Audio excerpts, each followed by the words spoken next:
This is the behind the scenes of one of the most ambitious projects I've taken on yet. Making a short film with a Sasquatch, and we did it all with one shoot day. I'm gonna show you how we shot it and what cameras, lenses, lights, and tools we used to make it happen. And make sure to go and watch the final film after you watch this.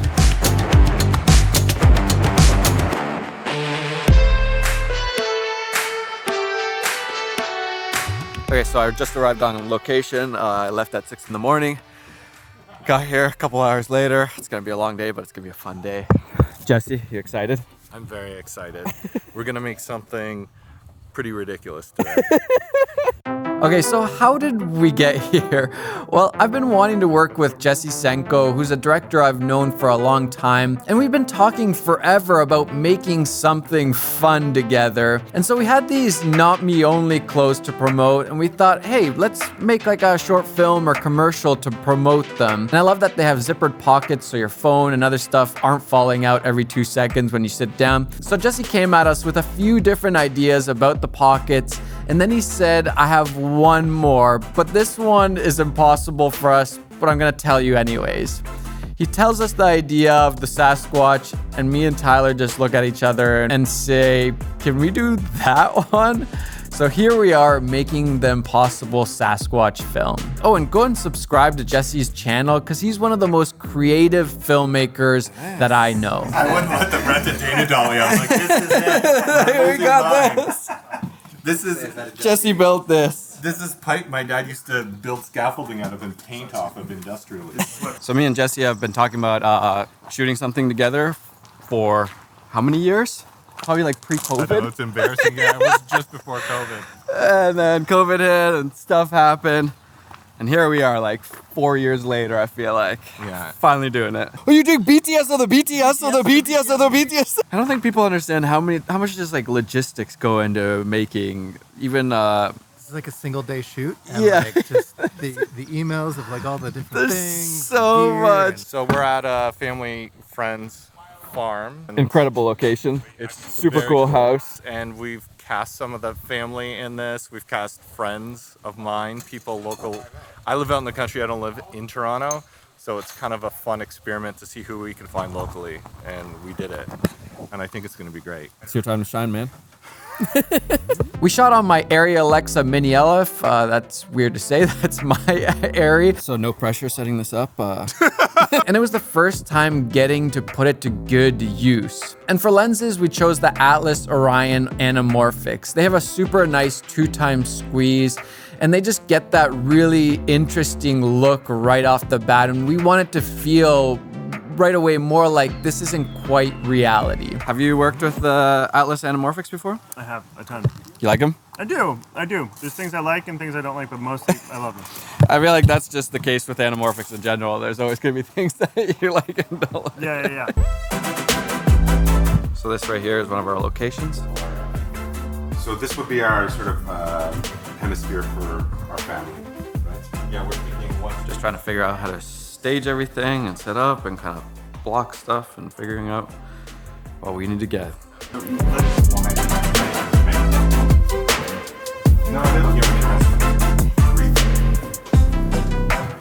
First shot of the day, we got a 1200D and a 600D blasting through the window.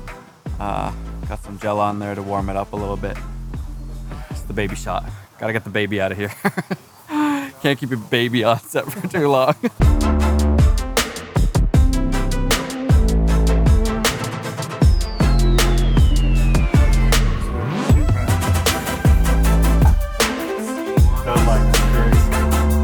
Ian, how are we feeling about the first shot? Baby's coming in. The tool that saves filmmakers' backs. One thing I should mention is that a huge part of why this short film works so well is the song and the sound design. Huge thanks to Epidemic Sound for providing all the music and sound effects for the film and this BTS episode. If you don't already use Epidemic Sound, they have one of the biggest, if not the biggest, libraries of high quality music, 40,000 tracks and 90,000 sound effects for a very affordable price. And the song just fits so well that it wouldn't be the same without it. And if you aren't doing sound design, adding sound effects to your films, man, you are missing out. It's not rocket science. Just look up the sounds that fit your scene and add them in, and what a difference it makes. It's kind of like the equivalent of not color grading your film. I think it's even worse to not add sound effects. And right now you can get a free month to try it out with the link below, and you can see and hear just how good it is. Thank you, Epidemic Sound, for sponsoring this video and for making this whole project possible. Switching lenses, trying to keep baby happy here.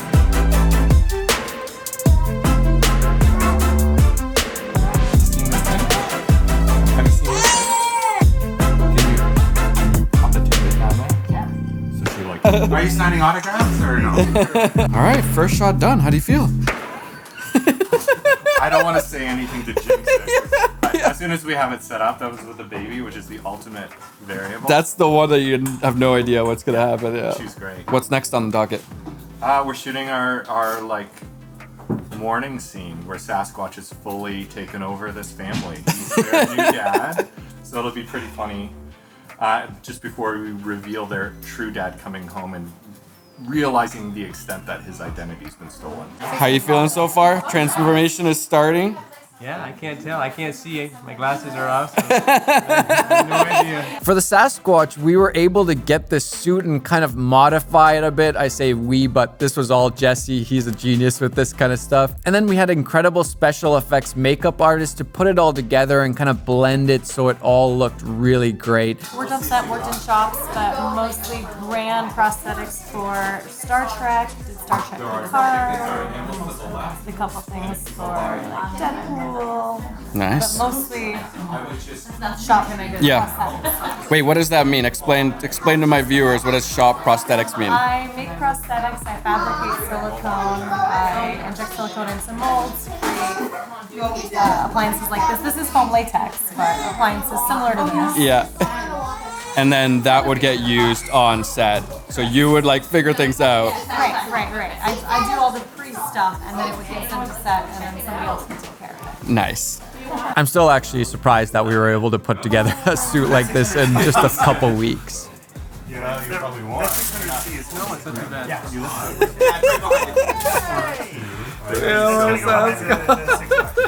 How does it feel to be a Sasquatch?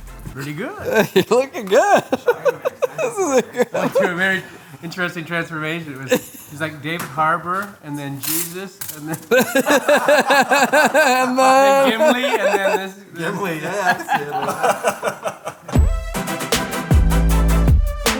But the gloves actually ended up being one of my favorite things about the whole costume. And we kind of went back and forth on them because they cost $500. And we're like, should we put $500 into gloves like this?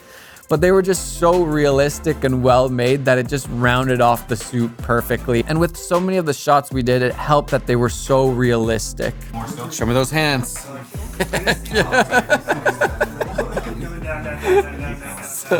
Yeah.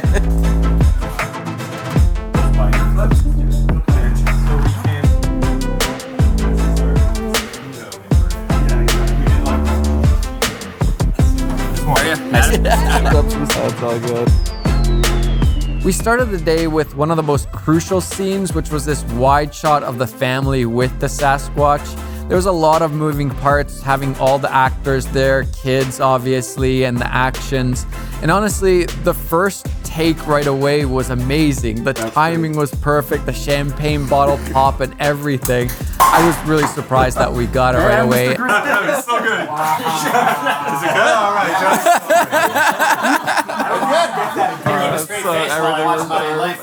And then we did another one just in case. And it was good that we did because some of the reactions were a little bit better on the second take. So we kind of cut the two together on the final edit.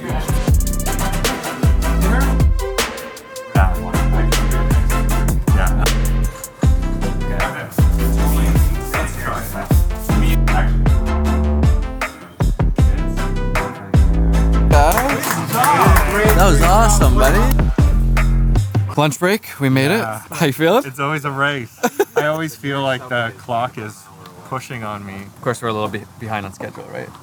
Well, yeah. Isaac thought he lost a battery, but of course... Fell out my pocket. Fell out of pocket because you don't have freaking... What is this? Where's the zippers? That's why we're doing this commercial. Yeah, that's we're trying to warn the people. Lunch has been devoured. Quick break here. I'm back to work. Then it was time to get the exterior shots in the forest, which there was a lot of poison ivy everywhere. The liquid you get from the poison ivy is how bad it will get, and it can just be just this bubbly sore. I never thought I'd be getting lessons about poison ivy from a Saskatchewan. Well, who else are you gonna get? Dad's looking a little different. Or this whole thing is just to get B-roll of my baby here. That's it. I'm getting it. Footage of the Sasquatch, Bigfoot. And one of the coolest things is that we actually didn't have a gas-powered generator for power on this shoot. We had the massive 3,600 watt-hour Aperture Delta Pro, essentially just one huge battery bank. And we were in the middle of the forest, in the middle of fields, and we were running a ton of stuff off of it. Lights, charging batteries, everything, and had more than enough battery to run the whole production. And the best part is, there's no stupid, annoying generator sound the whole time. No dealing with gas and generators not working. That's a whole lot better than a generator. You hear that? I don't. Exactly, that's the point. The Aperture Delta Pro is going with me on every shoot from now on. It's just that good.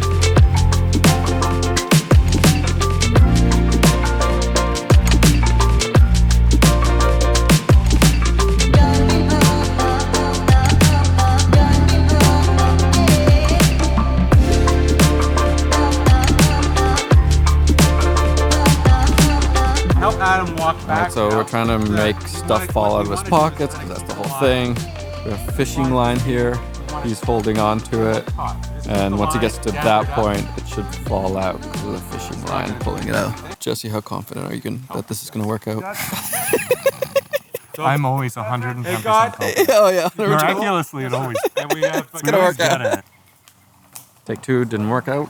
I think we're just going to change it. Filmmaking is just problem solving. How do we, you have some ideas coming into it, and then you're like, oh wait, that's actually not working out. How do we get this? Switch it up. Done.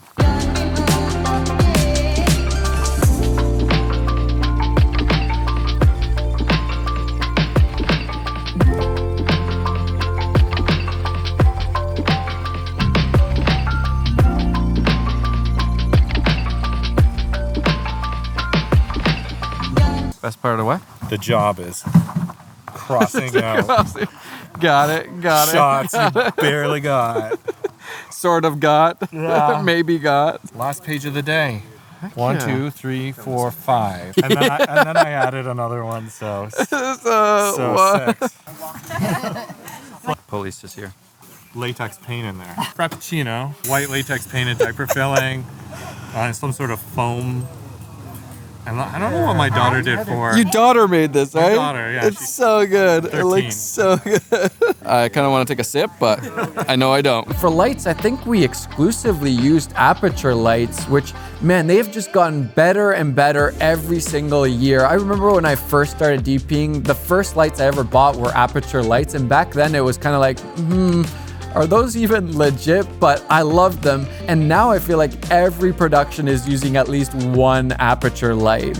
We had a couple Aperture Amaran F22C light mats, which were perfect for a quick key light or just to add some exposure on a part of the frame. We had a few Amaran 150C and 300Cs, a 600C Pro, and a 1200D, the big guns. And then we had a bunch of smaller lights like the B7C bulbs and their tube lights. Man, I cannot say more good things. Aperture for the win. Jesse built this like makeshift border guard station from a little hut that's built over a well, I believe it was. And then he made like the gate and everything. Those are the little details that go so far in terms of storytelling. And it's one of the things that Jesse is just so good at coming up with and making happen. This whole border guard scene was actually one of our kind of fixes for making this project a little bit more possible. Originally, Jesse wanted it to have an airport scene where he would get on an airplane, but obviously we couldn't do that in one day or with the resources that we had.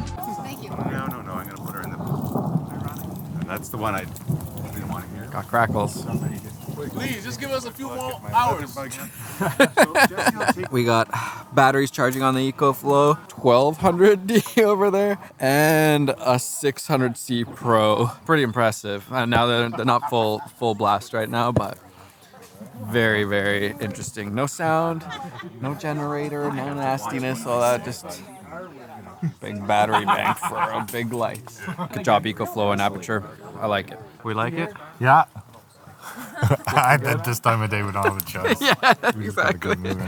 Now we just need to I blast. think we're already a little over time. Yeah, we're fine. We got this. There was definitely some moments throughout the day where people were hungry and tired, and there was some tension between everyone. But you just gotta push through that and change the morale of the crew somehow, whether that's taking an extra break or diffusing some of that tension or just some good old food. Oh, yeah.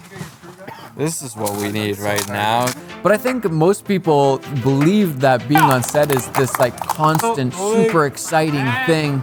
But actually, it's more like a marathon than a sprint. You have to stay super focused and work hard for a long period of time. Even when it's hard or it's not that exciting, you still need to stay really focused. And our crew did an amazing job. It's raining now. Thanks, Sony, for 12,800 ISO. Overall, we got everything that we needed. We went a bit past schedule and everyone was exhausted, but we did it. We made the impossible Sasquatch film, and man, it was an incredible experience. I learned so much throughout the day, and it felt so good to be on set making something just because we thought it was a fun idea. Thank you to the entire crew and cast and everyone who worked on this little project. And make sure to go and subscribe to Jesse because he's got some really great insights into filmmaking. That's it for this BTS Learn, Make, Repeat.